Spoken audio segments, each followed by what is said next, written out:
right, Raiders fans, let's dive deep into what's unfolding with our Las Vegas Raiders because the situation is far from ordinary, and it's going to demand some serious attention from everyone who follows this team closely.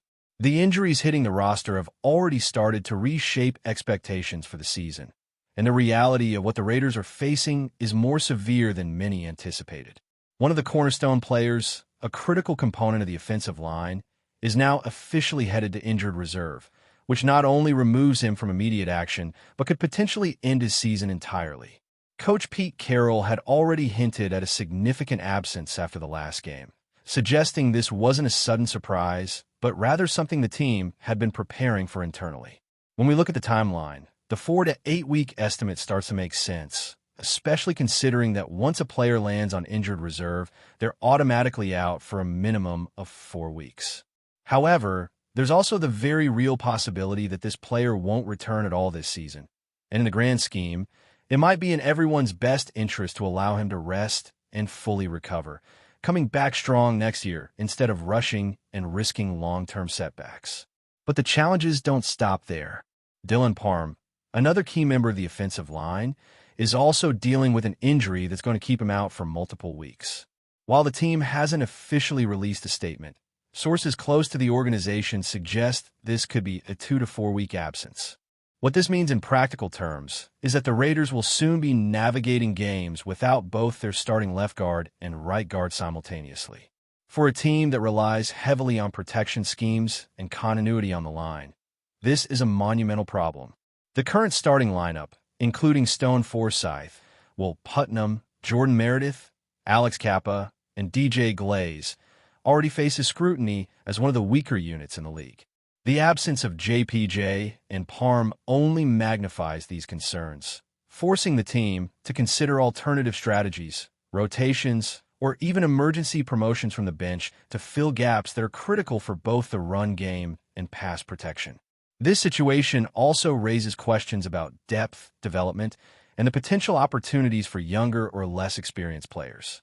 For instance, there are 3 names within the current roster that could step into larger roles and potentially stabilize the line temporarily. One of them, Taco Sai, is a product of the International Pathway Program. While he might not yet be fully NFL ready, the thought here is that giving him a few reps in real game situations could yield unexpected benefits. His physical attributes and preseason performance indicate potential that might be better than relying on the current starters who have struggled under pressure. Similarly, Caleb Rogers, a third-round pick from Texas Tech, could also see expanded responsibilities. Though he's still developing, putting him at left guard could provide the Raiders with a more dynamic and potentially reliable option than some of the current lineup.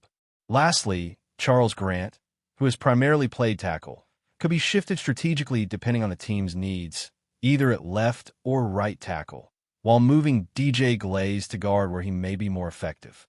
The flexibility of these internal adjustments is critical, but it also underscores just how fragile the offensive line has become due to these injuries. Fans are understandably concerned about the impact of these changes on upcoming games. The next few matchups could prove extremely challenging if these replacements don't rise to the occasion quickly. There's no sugarcoating it. The Raiders' offensive line, even under normal circumstances, hasn't been among the league's strongest. And now, with injuries removing key contributors, every snap, every block, every missed assignment could have amplified consequences for the offense as a whole. Preparing the quarterback and establishing a consistent running game will require creative coaching decisions, rapid learning from less experienced players, and potentially some calculated risks. The pressure isn't just on the players stepping in, but also on the coaching staff to adjust schemes and protections to compensate for the sudden losses. It's a test of adaptability and depth, something every team hopes to avoid but rarely escapes entirely. Looking at the larger picture, this is also an opportunity for management to reassess both draft strategies and the development pipeline. Promoting Caleb Rogers or Charles Grant isn't just about filling gaps for the immediate future. It's about seeing who among the younger roster can actually handle NFL pressure and potentially become a long-term solution. The injuries force a trial by fire scenario, and while risky, it can provide invaluable insight into which players are ready to step up when the stakes are high. Additionally, It may influence decisions in the near future regarding free agent signings. The team could consider bolstering the line with experienced players to add depth and reliability, ensuring that the team doesn't face repeated crises in key positions. Names like Nate Davis, Mark Lewinsky, or Shaq Mason have been discussed in sports circles as potential reinforcements who could bring both size and experience to the interior line.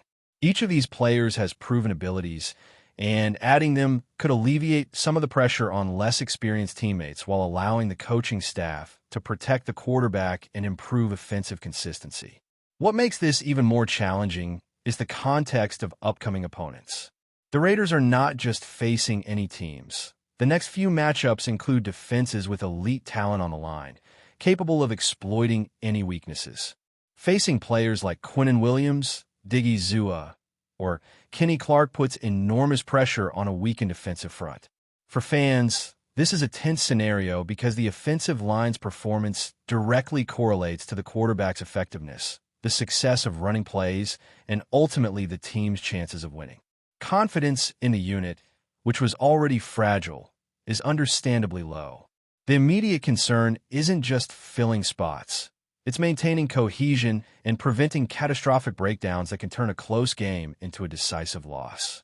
Yet, amid these challenges, there's a silver lining. These situations reveal the true potential of less utilized players and give the coaching staff a chance to innovate. It's a moment where unconventional choices, such as giving Taco Sai a chance or repositioning Charles Grant, could prove decisive. The adversity may reveal hidden talent and, if managed correctly, can strengthen the team's depth chart for years to come. Fans will be watching closely, analyzing each snap and play, because how the Raiders respond now may define not just this season, but the development trajectory of key players and the team's offensive philosophy moving forward. So, as we move deeper into this season, the focus is clear. Adapt, test new combinations, and ensure that the Raiders' offensive line can withstand the challenges ahead. The injuries are significant, no doubt, but they also force the team to reveal its resilience and the true depth of its roster. Every adjustment, every snap, every decision on who steps in could determine the outcome of critical games.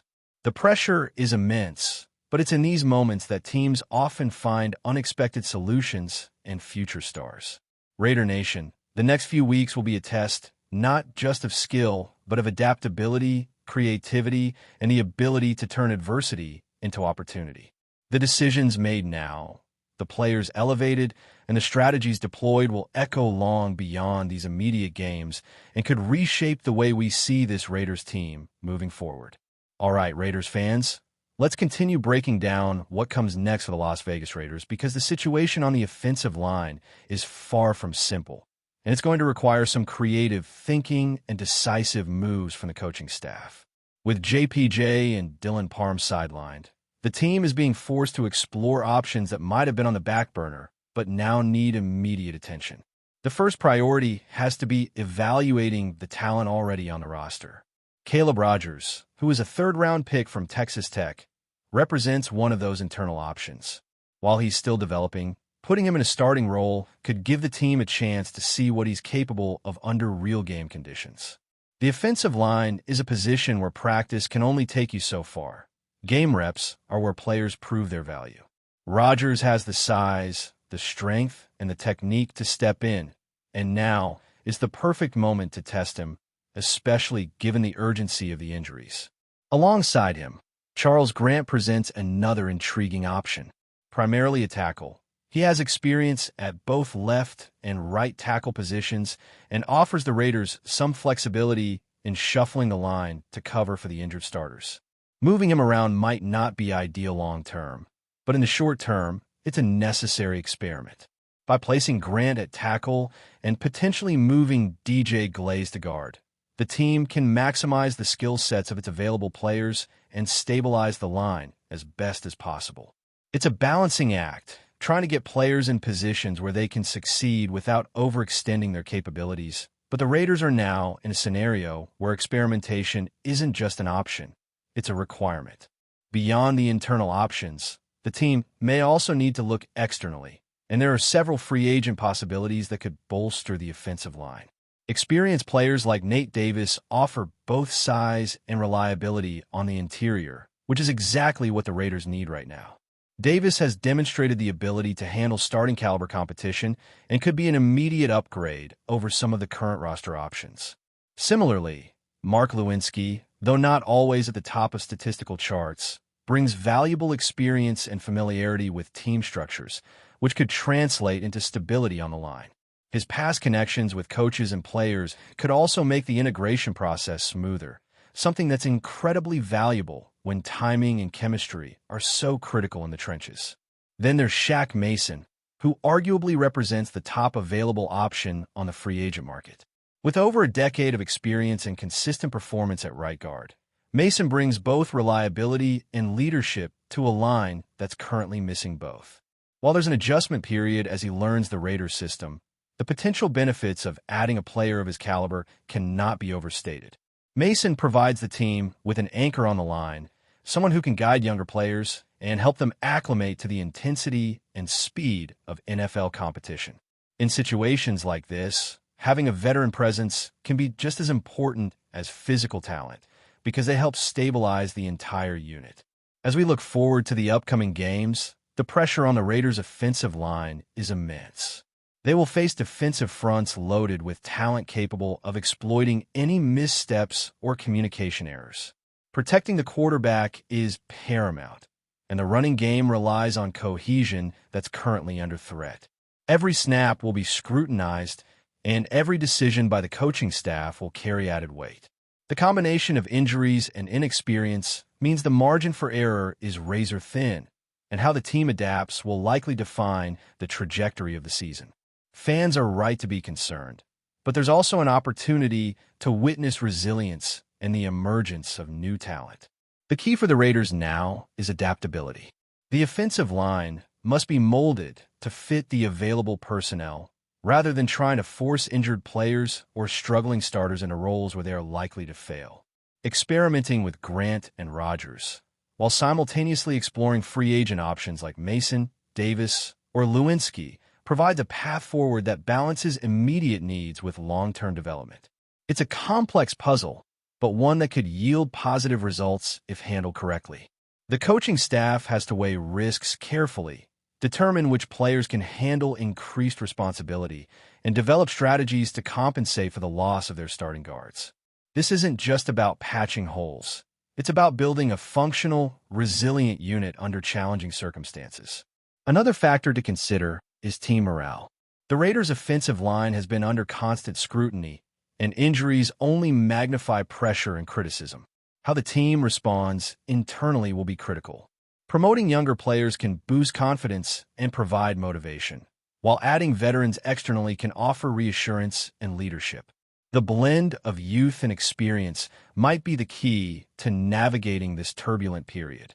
Leadership in the locker room and cohesion on the field will be essential components of success, and every adjustment made will have ripple effects across the offense. Before we continue, don't forget to subscribe to our channel and give this video a like. Your support helps us keep bringing you the latest updates on our Las Vegas Raiders. And don't be shy. Drop your thoughts on the news in the comments below. Whispers are swirling across the league, and if what's being said behind closed doors is true, the NFL could be sitting on a powder keg. According to multiple unnamed sources, Chiefs owner Clark Hunt has privately unleashed a storm of accusations against the Las Vegas Raiders, claims so serious that even league officials are said to be treading carefully around them. The controversy reportedly began with an unfiltered conversation that found its way into the wrong inbox. In it, Hunt allegedly accused the Raiders organization of violating the spirit of competition, a phrase that insiders say could mean anything from improper player dealings to influence over officiating. What's more, one source insists that Hunt suggested the NFL itself has been hesitant to act, fearing that a deeper probe could expose a structural problem the league isn't ready to face. No official statement has been made by the Chiefs or the Raiders, but the silence has only fueled the speculation. Within team circles, executives are said to be fuming.